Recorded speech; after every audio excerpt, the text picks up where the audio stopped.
Bonjour à tous. Dans cette vidéo, j'aimerais vous présenter un exposé que j'ai réalisé sur la question de l'œcuménisme. Alors pourquoi est-ce que cette vidéo est nécessaire? Alors mon but, ça va être de rétablir le véritable enseignement catholique sur la question de l'œcuménisme en me fondant sur le magistère exclusivement. C'est-à-dire que je ne vais pas vous donner mon opinion privée, mes opinions personnelles sur le sujet, je vais m'appuyer exclusivement sur ce qu'enseigne l'Église dans ses textes officiels. Il faut savoir que beaucoup de nos contemporains ont une compréhension qui est fausse ou erronée de ce qu'est le véritable œcuménisme tel que l'a défini le Concile Vatican II. Aujourd'hui, certaines communautés ont même une conception qui est défaillante du véritable œcuménisme et des enseignements qui sont incompatibles avec la doctrine catholique par rapport aux applications de l'œcuménisme. Et il faut savoir aussi que les jeunes sont de moins en moins formés sur leur foi, à cause de la fameuse rupture de la transmission depuis mai 68. Et donc, il est important de retrouver un petit peu ces enseignements du magistère pour savoir ce qu'enseigne réellement l'Église sur la question de l'œcuménisme. Et donc moi, je soutiendrai la thèse comme quoi il y a deux tendances à éviter, à savoir premièrement le refus absolu de toute forme d'œcuménisme, donc typiquement la Frate Impidis, les CD vacantistes, tous ces courants-là refusent intégralement l'œcuménisme, et je pense que c'est injustifié parce que ce n'est pas incompatible avec la tradition catholique de défendre l'œcuménisme, et je vais le montrer dans cette vidéo. Et deuxièmement, l'autre tendance contre laquelle je vais lutter, c'est le mauvais œcuménisme. Donc je fais bien la distinction entre le bon œcuménisme et le mauvais œcuménisme. Donc ça, c'est typiquement l'œcuménisme qui est appliqué dans certaines communautés, comme la communauté du Chemin Neuf dans laquelle j'ai grandi et que j'ai passé plusieurs années et j'ai vu concrètement ce qui se passait là-bas au niveau de l'application de l'œcuménisme. Et j'ai constaté qu'il y a plusieurs actions qui sont incompatibles avec ce qu'enseigne l'Église catholique sur la question de l'unité des chrétiens. Et aussi, bon, bah, il y a d'autres exemples hein, de personnes qui sont dans le relativisme de la vérité. C'est bah, le Père Mathieu, voilà, plein d'influenceurs euh, catholiques, enfin, soi-disant catholiques, qui promeuvent une conception erronée de l'œcuménisme. Alors le plan de cette vidéo, ça va être de faire déjà un rappel rapide de définition de l'œcuménisme. Ensuite, d'examiner les textes majeurs qui fondent l'enseignement de l'Église catholique sur l'œcuménisme. Donc, on va commencer tout d'abord par regarder l'enseignement du Concile Vatican II sur le sujet, qui sera complémenté avec ce qu'a mis le catéchisme de l'Église catholique sous Saint Jean-Paul II à la fin des années, enfin, dans les années 90. Et on verra dans un second temps les dangers de ce qu'on peut appeler le mauvais œcuménisme, c'est-à-dire l'œcuménisme relativiste, en regardant un petit peu les enseignements du pape Pie XI dans son encyclique Mortalium Animos. Et enfin, on regardera la déclaration de la Congrégation pour la doctrine de la foi qui s'appelle Dominus Jesus, qui est sortie en l'an 2000 sous Ratzinger, le futur pape Benoît XVI. Alors, premièrement, qu'est-ce que l'œcuménisme? C'est important de bien savoir de quoi on parle avant de savoir si c'est acceptable d'un point de vue catholique. Alors, on peut proposer la définition suivante. Ça, c'est la définition que j'ai trouvée sur Internet. Je donnerai une définition un peu plus précise juste après, en me fondant sur le Concile Vatican II. Mais en tout cas, les dictionnaires en général définissent l'œcuménisme comme étant un mouvement qui tend à promouvoir des actions communes entre les divers courants du christianisme, en dépit de leurs différences doctrinales, avec pour objectif l'unité visible des chrétiens. Alors, faut savoir que l'œcuménisme, c'est pas quelque chose qui est nouveau dans l'Église catholique, et ça existait déjà à partir de la fin du 19e siècle. Donc, par exemple, en 1894, vous aviez le pape Léon XIII qui encourageait l'octave de la prière pour l'unité des chrétiens dans le cadre de la Pentecôte. Donc, Léon XIII lui-même était favorable à ce mouvement s'il était bien appliqué. Alors, il y a trois textes majeurs pour comprendre la distinction que je fais entre le bon et le mauvais œcuménisme d'un point de vue catholique. Et les trois textes majeurs vont être les suivants. Premièrement, on va commencer par le texte fondateur un petit peu de l'œcuménisme au Concile, qui est le texte Unitatis Redintegratio, que j'invite tout le monde à lire en son intégralité pour en avoir un avis précis. Deuxièmement, il y a le texte du pape Pie XI, l'encyclique Mortalium Animos, publié en 1931, qui est aussi fondamental pour mettre en lumière les dérives de l'œcuménisme mal appliqué. Et enfin, bah, la déclaration Dominus Jesus de la Congrégation pour la doctrine de la foi, qu'on verra en dernier. Alors, premièrement, on va commencer par ce que dit vraiment le Concile Vatican II, donc dans le décret Unitatis Redintegratio. Alors, Vatican II nous dit la chose suivante. Par mouvement œcuménique, on entend les entreprises et les initiatives provoquées et organisées en faveur de l'unité des chrétiens, selon les besoins variés de l'Église et selon les circonstances. Ainsi, en premier lieu, tout effort accompli pour éliminer les paroles, les jugements et les actes qui ne correspondent ni en justice ni en vérité à la situation des frères séparés et contribuent ainsi à rendre plus difficiles les relations avec eux. Ensuite, au cours des réunions de chrétiens de diverses églises ou communautés organisées dans un esprit religieux, le dialogue mené par des experts bien informés, où chacun explique plus à fond la doctrine de sa communauté et les montre de façon claire ce qui la caractérise. Par ce dialogue, tous acquièrent une connaissance plus conforme à la vérité, en même temps qu'une estime plus juste de l'enseignement et de la vie de chaque communauté. Tout cela, s'il est accompli avec prudence et patience par les fidèles de l'Église catholique sous la vigilance de leur pasteur, contribue au progrès de la justice et de la vérité, de la concorde et de la collaboration, de l'amour fraternel et de l'union. Donc voilà un petit peu comment Vatican II présente l'œcuménisme. Ici, il n'est pas du tout question de relativiser la doctrine. Donc on peut résumer en disant que l'œcuménisme tel que le conçoit le Concile a pour but de favoriser la charité fraternelle, euh, de favoriser aussi le dialogue et la compréhension mutuelle entre les différents courants chrétiens, et, comme l'a dit le texte qu'on vient de lire, éliminer les paroles, les condamnations, les jugements hâtifs à l'égard des frères séparés, dans le but de les rendre plus réceptifs à la vérité. Donc par exemple, depuis Vatican II, on ne traite pas les protestants d'hérétiques, on les appelle frères séparés, même s'il est vrai que le protestantisme en tant que tel reste matériellement hérétique. Et alors, dans le chemin que propose l'Église vers l'unité, le catéchisme nous dit qu'il faut qu'il y ait un renouveau permanent de l'Église dans une fidélité plus grande à sa vocation. Il faut qu'il y ait une conversion du cœur de chacun pour vivre plus purement selon l'Évangile. Il faut qu'on puisse prier en commun avec les frères et sœurs protestants, qu'il y ait une connaissance réciproque et fraternelle, qu'il y ait une formation œcuménique des fidèles et spécialement des prêtres, et qu'il y ait un dialogue entre les théologiens et des rencontres entre chrétiens de différentes églises ou communautés, ainsi qu'une collaboration entre les chrétiens dans les divers domaines du service des hommes. Donc typiquement une collaboration entre, par exemple, entre les catholiques et les protestants dans la lutte contre l'avortement, par exemple. Euh, les chrétiens devraient être, en tout cas, favorables à la cause pro-vie, et donc là-dessus, il peut y avoir des collaborations entre les différentes communautés chrétiennes séparées. Et donc c'est favoriser un petit peu ces actes, ces actions communes avec les communautés ecclésiales séparées. Euh, et alors, il faut savoir aussi que le Concile introduit une notion un petit peu nouvelle qu'on appelle la communion imparfaite. Donc, le décret Unitatis Redintegratio au paragraphe 3 nous dit que, évidemment, pas tous ceux qui naissent en dehors de l'Église catholique sont coupables, pas tous ceux qui sont en dehors de l'Église catholique sont coupables. Euh, le texte nous dit, ceux qui naissent aujourd'hui dans des communautés issues de telles ruptures et qui vivent la foi au Christ ne peuvent être accusés de péché de division, et l'Église catholique les entoure de respect fraternel et de charité. Justifiés par la foi reçue au baptême, incorporés au Christ, ils portent à juste titre le nom de chrétiens, et les fils de l'Église catholique les reconnaissent à bon droit comme des frères dans le Seigneur. Et donc il y a la distinction qui est faite par l'Église entre ceux qui rejettent la foi catholique en sachant quelle est la vérité, et ceux qui sont dans l'ignorance de cette vérité. Et donc évidemment que ces derniers ne peuvent pas être accusés de péché contre l'Église. Ils n'ont pas formellement voulu lutter contre la vérité catholique. Euh, et le Concile introduit aussi la notion de communion imparfaite, comme je l'ai dit. Donc, il nous dit, avec ceux qui, étant baptisés, portent le beau nom de chrétiens, sans professer pourtant intégralement la foi ou sans garder l'unité de communion avec le successeur de Pierre, l'Église se sait unie pour de multiples raisons. Ceux qui croient au Christ et qui ont reçu validement le baptême se trouvent dans une certaine communion, bien qu'imparfaite, avec l'Église catholique.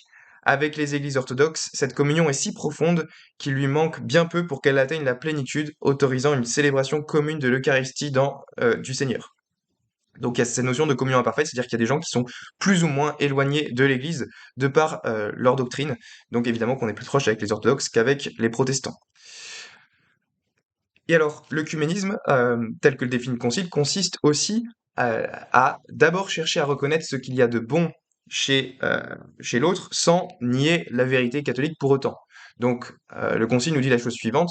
De même, chez nos frères séparés s'accomplissent beaucoup d'actions sacrées de la religion chrétienne qui, de manière différente selon la situation diverse de chaque église ou communauté, peuvent certainement produire effectivement la vie de la grâce, et l'on doit reconnaître qu'elles donnent accès à la communion du salut. En conséquence, ces églises et communautés séparées, bien que nous croyons qu'elles souffrent de déficiences, ne sont nullement dépourvues de signification et de valeur dans le mystère du salut. L'Église du Christ, en effet, ne se refuse pas de se servir d'elle comme des moyens de salut dont la vertu dérive de la plénitude de grâce et de vérité qui a été confiée à l'Église catholique. Donc, si on résume, tous les moyens de salut qui se trouvent dans les communautés séparées sont dérivés de ce que possède déjà l'Église catholique, parce que le Concile Vatican II affirme, c'est en effet par la seule Église catholique que peut s'obtenir toute la plénitude des moyens de salut. Donc le Vatican II affirme que c'est uniquement dans l'Église catholique qu'il y a la plénitude des moyens de salut.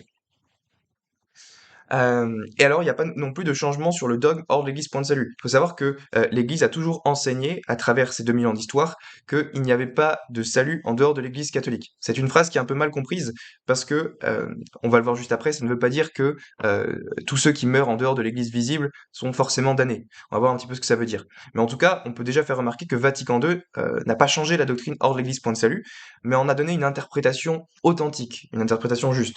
Donc, le texte, la constitution dogmatique de Vatican II, Lumen Gentium, au paragraphe 14, nous dit, appuyé sur la Sainte Écriture et sur la tradition, le Concile enseigne que cette Église en marche sur la terre est nécessaire au salut.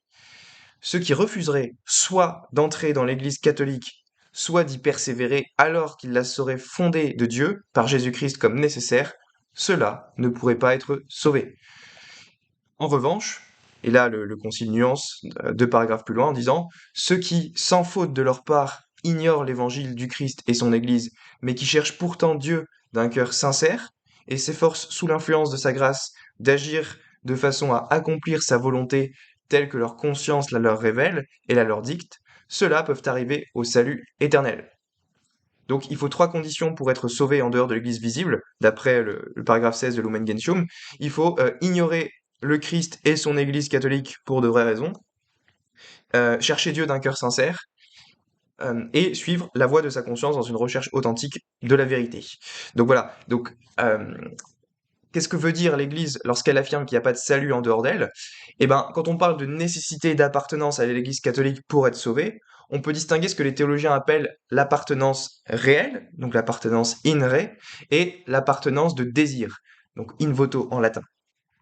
Et donc on peut appartenir à l'Église par le désir, par la volonté du cœur, sans en être membre à proprement parler. C'est sûrement le cas de beaucoup protestants qui sont de bonne volonté et qui cherchent honnêtement la vérité. Et donc, ce souhait, il peut être explicite, comme c'est le cas chez les catéchumènes, mais il peut aussi être implicite chez les hommes de bonne volonté qui, sans faute de leur part, comme le dit le Concile, ignorent l'existence de la vraie Église, qui est l'Église catholique, dans laquelle il y a la plénitude des moyens de salut.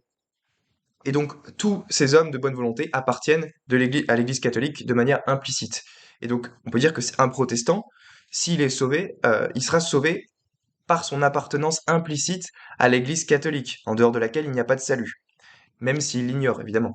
Et donc, il est sauvé non pas à travers sa fausse religion qu'est le protestantisme, mais malgré elle. Voilà. Donc, on va passer au second texte maintenant, très important, c'est l'encyclique du pape Pie XI qui s'appelle Mortalium Animos, et qui met en garde face aux dérives importantes de l'œcuménisme au XXe siècle. Et donc, Pie XI commence par critiquer ceux qui appliquent ce que j'appelle moi le mauvais œcuménisme, et il nous dit, les auteurs de ce projet œcuménique relativiste, on peut dire, ont pris l'habitude d'alléguer presque à l'infini les paroles du Christ, qu'il soit un, il n'y aura qu'un seul bercail et qu'un pasteur, en citant Jean 17, 21. Mais en voulant que, par ces mots, soit signifié un vœu et une prière du Christ Jésus, qui, jusqu'à ce jour, aurait été privé de résultats. Ils soutiennent en effet que l'unité de foi et de gouvernement caractéristique de la véritable et unique Église du Christ n'a presque jamais existé jusqu'à présent et n'existe pas aujourd'hui. Que cette unité peut, certes, être souhaitée, et qu'elle sera peut-être un jour établie par une entente commune des volontés, mais qu'il faut entre-temps la tenir pour une sorte de rêve. Donc ça, c'est typiquement ce qui est enseigné à la communauté du chemin neuf aujourd'hui. Si vous êtes à la communauté du chemin neuf, on vous enseigne que la parole du Christ, que tous soient un, dans Jean 17, 21, c'est une prière qui n'a pas encore été réalisée, qui est appelée à se réaliser à l'avenir. Donc il faut prier pour que l'unité des chrétiens se réalise, comme si l'unité de l'Église du Christ n'existait pas à l'heure actuelle aujourd'hui. Et ça, c'est faux. C'est typiquement ce qu'a toujours condamné l'Église. L'unité du Christ, l'unité de l'Église du Christ existe à l'heure actuelle. L'Église est une, aujourd'hui et maintenant. C'est pas une unité qui est appelée à se réaliser à l'avenir. Et ça, on le verra, ça sera repris par Dominus Jesus plus tard. Et alors Pie XI, du coup, enseigne le fait que certains chrétiens se soient séparés de l'Église catholique ne remet pas en cause l'unité de l'Église du Christ. Il condamne du coup ceux qui prétendent que la prière de Jésus pour l'unité est un rêve lointain qu'il reste à réaliser. Et une telle ecclésiologie des branches est irrecevable pour la doctrine catholique. Donc l'ecclésiologie des branches, pour ceux qui ne savent pas, c'est le fait que l'Église du Christ serait subdivisée en trois membres, les catholiques, les protestants, les orthodoxes, et que ces trois sous-branches formeraient l'Église du Christ. Bien non, l'Église a toujours enseigné que l'Église du Christ, c'est l'Église catholique seule. Et donc que les autres branches doivent se réunir à l'Église catholique pour que l'Église soit pleinement une. Ça, c'est ce qu'a toujours enseigné l'Église et ce qu'elle enseigne encore aujourd'hui. On le verra plus tard. Et donc, Pie XI continue en disant il nous faut, disent-ils, donc les propagateurs de l'œcuménisme relativiste, négliger et écarter les controverses, même les plus anciennes, et les divergences de doctrine qui déchirent encore aujourd'hui le non-chrétien, et au moyen des autres vérités doctrinales, constituer et proposer une certaine règle de foi commune. Dans la profession de cette foi, tous sentiront qu'ils sont frères plus qu'ils ne le seront. Seulement une fois réunis en une fédération universelle, les multiples églises ou communautés pourront s'opposer avec force et succès au progrès de l'impiété. Donc voilà, en gros, Pie XI condamne ici le fait que il faut ne pas parler des sujets qui fâchent, ne pas parler de la différence entre les catholiques et les protestants sur l'Eucharistie, sur l'Immaculée Conception, sur la justification, comment obtenir le salut, toutes ces choses-là. Donc le vrai œcuménisme, c'est de pouvoir dialoguer de ces sujets de ces divergences entre catholiques et protestants, mais de faire ça dans un dialogue de charité et de compréhension mutuelle.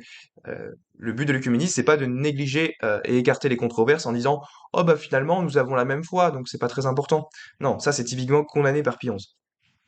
Et donc voilà, il ne faut pas négliger les controverses sur les questions théologiques et dogmatiques.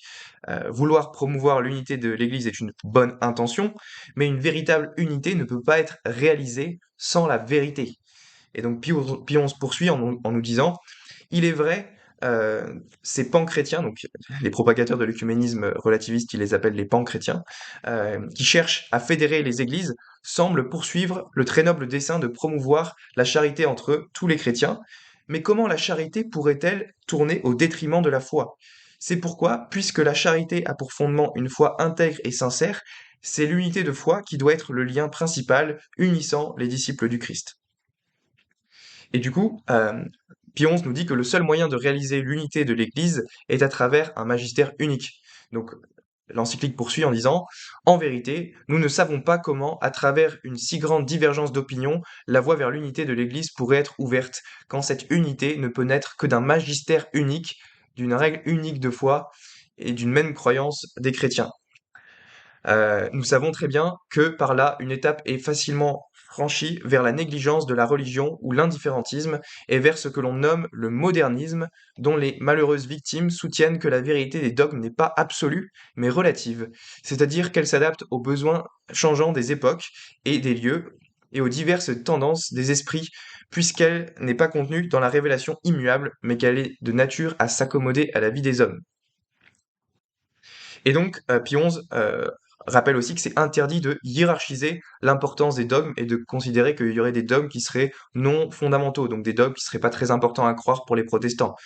Donc il nous dit, de plus, quant aux vérités à croire, il est absolument illicite d'user de la distinction qui leur plaît, d'introduire dans les dogmes de foi, entre ceux d'introduire la distinction dans les dogmes de foi entre ceux qui seraient fondamentaux et ceux qui seraient non fondamentaux, comme si les premiers devaient être reçus par tous, tandis que les seconds pourraient être laissés comme matière libre à l'assentiment.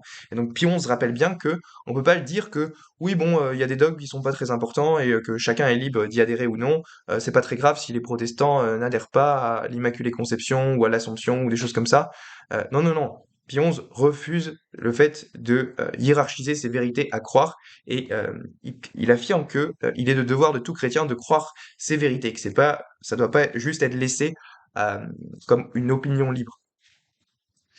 Et alors du coup, l'encyclique interdit aussi le fait de prendre part au congrès non catholique si c'est pour tomber dans un tel relativisme. Et il nous dit, on comprend donc, vénérable frère, pourquoi ce siège apostolique n'a jamais autorisé ses fidèles à prendre part au congrès de non catholiques. Il n'est pas permis, en effet, de procurer la réunion de chrétiens autrement qu'en poussant au retour des dissidents à la seule véritable Église du Christ, puisqu'ils ont eu jadis le malheur de s'en séparer. Donc, Pie XI est très clair. En d'autres termes, l'œcuménisme, le vrai œcuménisme, ne peut être pratiqué qu'avec pour objectif de ramener les brebis égarées à la véritable Église du Christ. C'est littéralement ce que dit Pie XI. Et il faut le faire avec évidemment beaucoup de charité, de bienveillance, de délicatesse dans le dialogue. Donc on n'est pas obligé de se traiter d'hérétique à tout bout de champ, mais il faut toujours avoir cet objectif en tête dans un dialogue œcuménique. Le but c'est pas que l'autre reste protestant, c'est qu'il se convertisse à la vraie foi, qui est la foi catholique. Et alors arrive Dominus Iesus en l'an 2000. Donc ça c'est bien après le concile, donc on va 40 ans après le concile, presque 40 ans après le concile.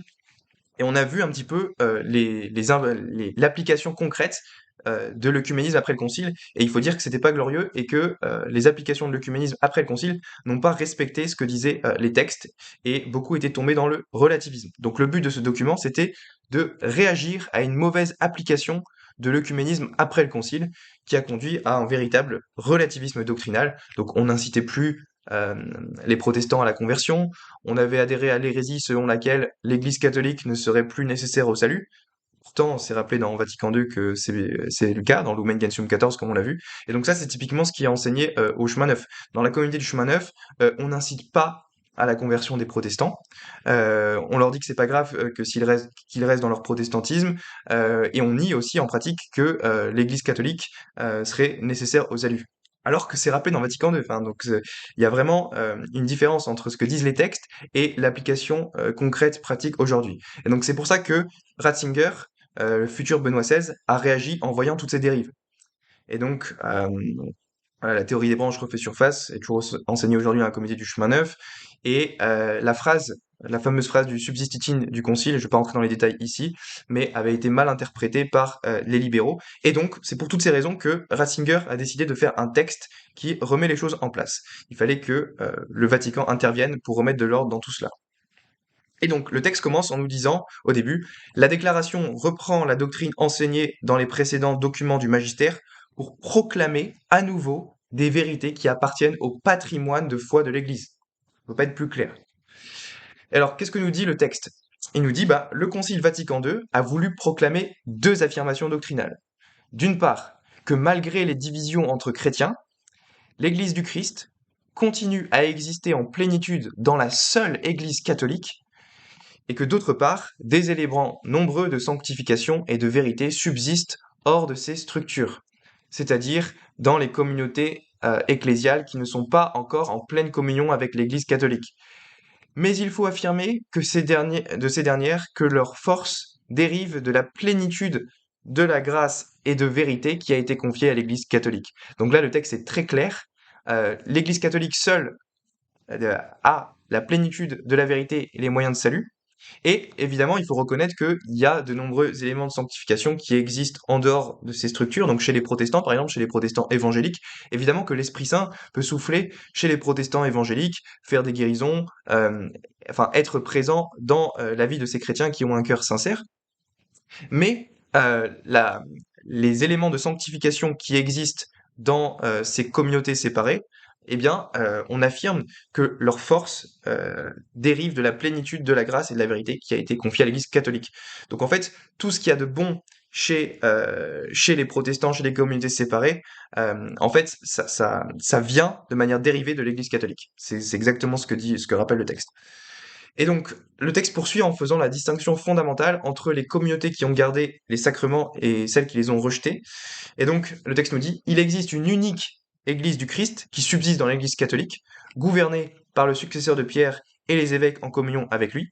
Les églises qui, quoique sans communion parfaite avec l'Église catholique, lui restent cependant unies par des liens très étroits comme la succession apostolique et l'Eucharistie valide, sont de véritables églises particulières. Donc ça, c'est par exemple les orthodoxes. Par conséquent, l'Église du Christ est présente et agissante dans ces églises malgré l'absence de la pleine communion avec l'Église catholique.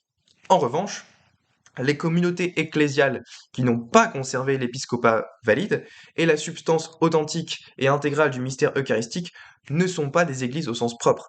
Donc les protestants ne sont pas des églises au sens propre. On ne peut pas parler d'église pour eux parce qu'ils n'ont pas conservé l'épiscopat et la succession apostolique. On peut parler de communauté ecclésiale ou de choses comme ça, mais on ne peut pas dire que ce sont des églises.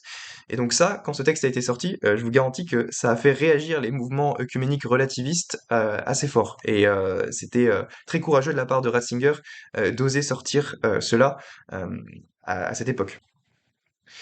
Et alors, le texte poursuit en disant que le manque d'unité entre les chrétiens est certes une blessure pour l'Église, non pas comme une privation de son unité, mais en tant qu'obstacle pour la réalisation pleine de son universalité à travers l'histoire.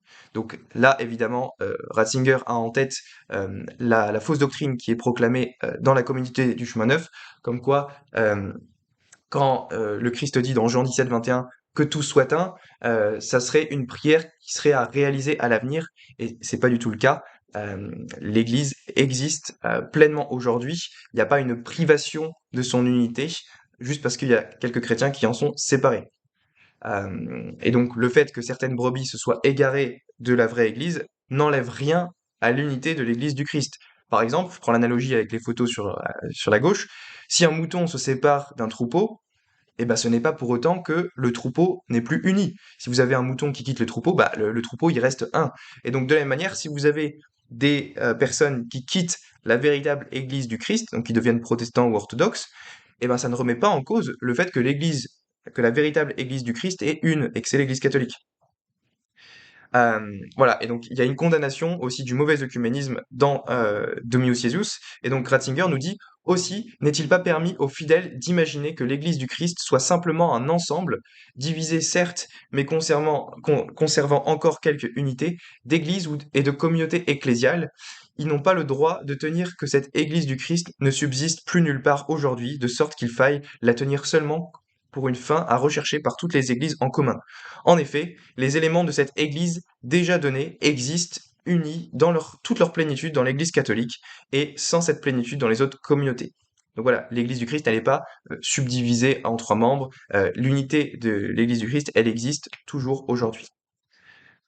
Et donc, le document rappelle aussi que l'Église est nécessaire au salut, et donc on doit croire fermement que l'Église en marche sur la terre est nécessaire au salut. Cette doctrine ne doit pas être opposée à la volonté salvifique universelle de Dieu. Aussi, il est nécessaire de tenir ensemble ces deux vérités, à savoir la possibilité réelle du salut dans le Christ pour tous les hommes et la nécessité de l'Église pour le salut. Et enfin, l'encyclique termine par une condamnation du relativisme. Avec l'avènement de Jésus-Christ Sauveur, Dieu a voulu que l'Église, par lui, fût l'instrument du salut de toute l'humanité. Cette vérité de foi n'enlève rien à la considération respectueuse et sincère de l'Église pour les religions du monde, mais en même temps, elle exclut radicalement la mentalité indifférentiste imprégnée d'un relativisme religieux qui porte à considérer que toutes les religions se valent.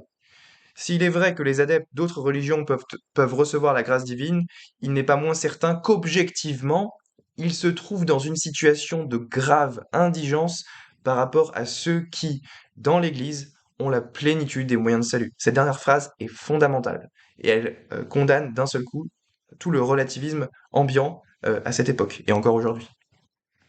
Donc, en résumé, on peut dire que l'œcuménisme tel que le définit Vatican II consiste à vivre dans une véritable charité fraternelle, authentique, avec nos frères et sœurs séparés, dans l'optique d'une meilleure compréhension mutuelle. Donc évidemment, c'est pas en traitant les protestants d'hérétiques qui vont avoir envie de revenir à l'Église mère. Donc Cet œcuménisme n'est en aucun cas un relativisme doctrinal, puisque même Vatican II reconnaît que la plénitude de la vérité et des moyens de salut ont été confiés par le Christ à l'Église catholique seule. Et donc le seul type d'œcuménisme acceptable pour un catholique doit se réaliser dans l'optique de ramener les brebis égarées au bercail, toujours évidemment dans une attitude réellement aimante et charitable. Donc ça, c'est ce que dit le pape Pie XI dans Mortalium Animos. Et donc là, je terminerai avec quelques citations de Saint Jean-Paul II dans son encyclique Ut Unum Sit, publiée en 1995. Jean-Paul II nous dit: l'unité voulue par Dieu ne peut se réaliser que dans l'adhésion commune à la totalité du contenu révélé de la foi. En matière de foi, le compromis est en contradiction avec Dieu qui est vérité. Donc là, Jean-Paul II reprend exactement ce que disait Pie XI dans Mortalium Animos. Dans le corps du Christ, qui lui est le chemin, la vérité et la vie, qui pourrait considérer comme légitime une réconciliation obtenue au prix de la vérité? Jean-Paul II remet bien l'accent sur l'importance fondamentale de la vérité pour l'unité. Et il poursuit en disant: la constitution Lumen Gentium, dans une de ses affirmations fondamentales que reprend le décret Unitatis Redintegratio, écrit que l'unique Église du Christ est présente dans l'Église catholique. Le décret sur l'œcuménisme souligne la présence en elle de la plénitude des moyens de salut. La pleine unité se réalisera lorsque tous participeront à la plénitude des moyens de salut que le Christ a confiés à son Église. Et enfin, il nous dit: l'Église catholique, dans sa praxis comme dans ses textes officiels, soutient que la communion des églises particulières avec l'Église de Rome et de leurs évêques, avec l'évêque de Rome, est une condition essentielle, selon le dessein de Dieu, de la communion pleine et visible. Ce rôle de pierre demeure nécessaire dans l'Église afin que, sous un seul chef, qui est le Christ Jésus, elle soit visiblement dans le monde la communion de tous ses disciples. Donc voilà, j'ai terminé mon exposé et j'espère que ces enseignements du magistère vous ont aidé à comprendre ce qu'est le véritable œcuménisme d'un point de vue catholique et les tendances à éviter au niveau du relativisme, comme dans certaines communautés aujourd'hui. Merci de votre écoute.